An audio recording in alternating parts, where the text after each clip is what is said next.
lot of times entrepreneurs think research and development, I'm not a drug company. I'm not like doing that type of business.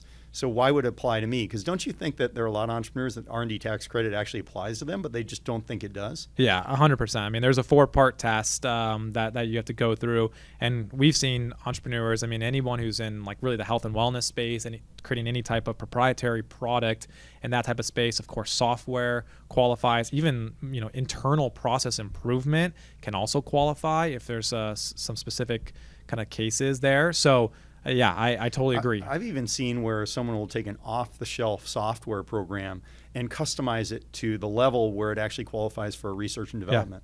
Yep, there's a lot of opportunity here. So that's fixing the expense side. So instead of writing off these expenses, these domestic expenses over 5 years or the foreign expenses over 15 years, now they've also kind of incorporated this with the research and development tax credit. And so again, going back to the Congress, they wanted to incentivize domestic research and development. So now we can write all of the expenses off and then we can make ourselves whole.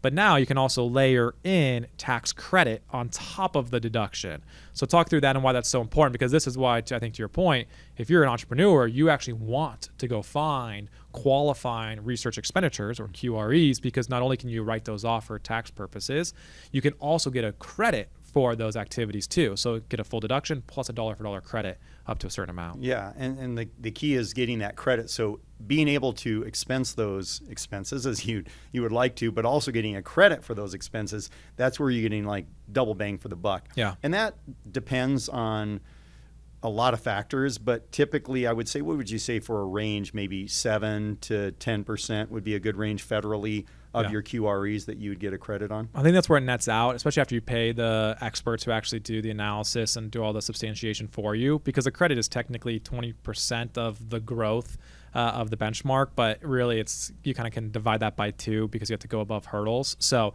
I think you're right. As a rule of thumb, maybe 10% of your qualified research expenditures.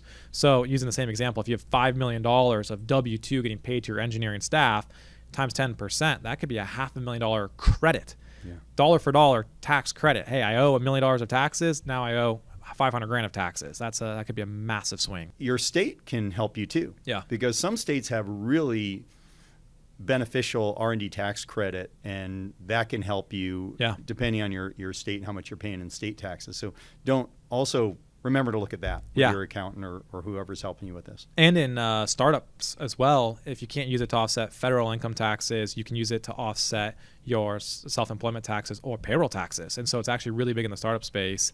Or if you have an unprofitable company, you can still use it to offset payroll taxes. That's a good point, because a lot of people in the startup phase, they're like, well, I have I'm not making any money. I'm not paying any taxes. Why would I care about something called the R&D tax credit? Yep. But you made a good point that there are advantages to startups when it comes to R&D.